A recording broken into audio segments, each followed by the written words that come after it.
டேஸ்க்கு முன்னாடி நடந்த சினிமாகான் ஈவெண்ட்டில் டிஃப்ரெண்ட் ஸ்டுடியோஸ் டிஃப்ரெண்ட் மூவிஸோட ட்ரெய்லர்ஸை ரிலீஸ் பண்ணியிருந்தாங்க. அதே டைமில் ஒரு வெஸ்டர்ன் ஹாரர் மூவியோட ட்ரெய்லர் ரிலீஸ் ஆயிருக்கு. இந்த மூவியோட பேர் the wolf and the lamb.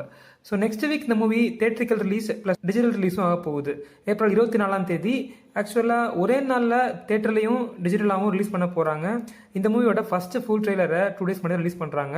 So ஒரு வாரத்துக்கு முன்னாடி ட்ரெய்லர் ரிலீஸ் பண்ணுறாங்களா அப்படின்னு சொல்லிட்டு நிறைய பேர் கேட்கலாம். ஸோ இந்த மூவி டிரெக்ட் பண்ண போகிறது மைக்கேல் ஷெய்ஃப் அப்படின்ற ஒரு புது டைரக்டர் தான். இது இவருக்கு டெபியூட் ஃபிலிம்.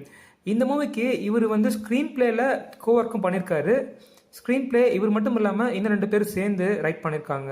இந்த மூவியோட ஸ்டோரியை 1870s இருக்கிற மாதிரி செட் பண்ணியிருக்காங்க. யுனைடெட் ஸ்டேட்ஸில் இருக்கக்கூடிய மொன்டானா அப்படின்ற ஒரு ஸ்டேட்டில் அந்த டெரிட்டரியில் பார்த்தீங்க அப்படின்னா நடக்கிற ஒரு ஸ்டோரி தான் இது.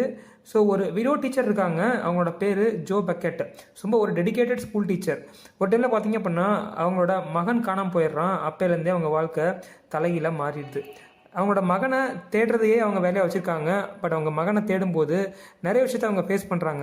வன்முறை, பயம், நம்பிக்கை, கட்டுக்கதைகள்னு சொல்லிட்டு நிறைய விஷயங்கள் அவங்க காதலப்படுது.